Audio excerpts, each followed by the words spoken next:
Genesis 21. The Lord dealt with Sarah as he had said, and the Lord did for Sarah as he had promised. Sarah conceived and bore Abraham a son in his old age, at the time of which God had spoken to him. Abraham gave the name Isaac to his son, whom Sarah bore to him. And Abraham circumcised his son Isaac when he was 8 days old, as God had commanded him. Abraham was 100 years old when his son Isaac was born to him. Now Sarah said, God has brought laughter for me. Everyone who hears will laugh with me. And she said, who would ever have said to Abraham that Sarah would nurse children? Yet I have borne him a son in his old age. The child grew and was weaned, and Abraham made a great feast at the day that Isaac was weaned. But Sarah saw the son of Hagar the Egyptian, whom she had borne to Abraham, playing with her son Isaac. So she said to Abraham, cast out this slave woman with her son, for the son of this slave woman shall not inherit along with my son Isaac. The matter was very distressing to Abraham on account of his son. But God said to Abraham, do not be distressed because of the boy and because of your slave woman. Whatever Sarah says to you, do as she tells you, for it is through Isaac that offspring shall be named for you. As for the son of the slave woman, I will make a nation of him also, because he is your offspring.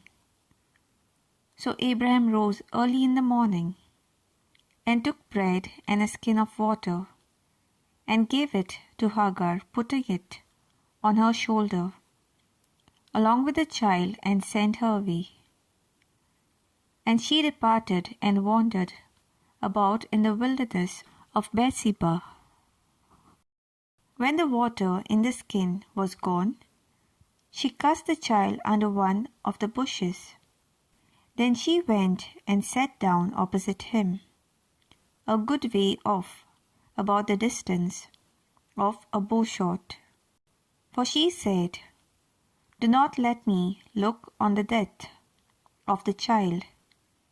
And as she sat opposite him, she lifted up her voice and wept. And God heard the voice of the boy. And the angel of God said to Hagar from heaven, and said to her, what troubles you, Hagar? Do not be afraid, for God has heard the voice of the boy where he is. Come, lift up the boy, and hold him fast with your hand, for I will make a great nation of him. Then God opened her eyes, and she saw a well of water. She went and filled the skin with water, and gave the boy a drink. God was with the boy, and he grew up. He lived in the wilderness, and became an expert with the bow. He lived in the wilderness of Paran, and his mother got a wife for him from the land of Egypt.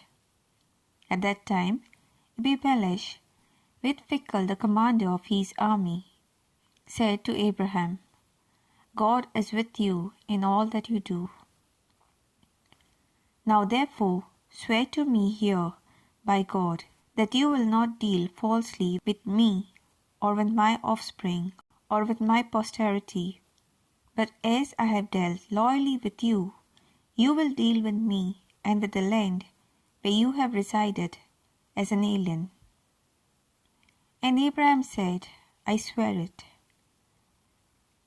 When Abraham complained to Abimelech about a well of water that Abimelech's servants had seized, Abimelech said, I do not know who has done this.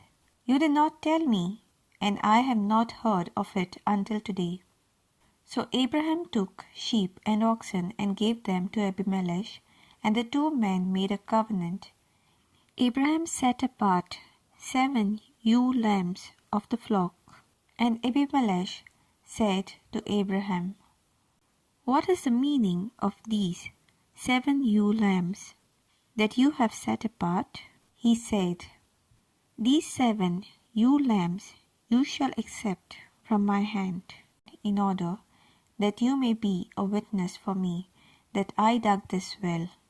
Therefore that place was called Beersheba, because they both of them swore an oath. When they had made a covenant at Beersheba, Abimelech with Phicol the commander of his army left and returned to the land of the Philistines. Abraham planted a tamarisk tree in Beersheba and called there on the name of the Lord, the everlasting God. And Abraham resided as an alien many days in the land of the Philistines.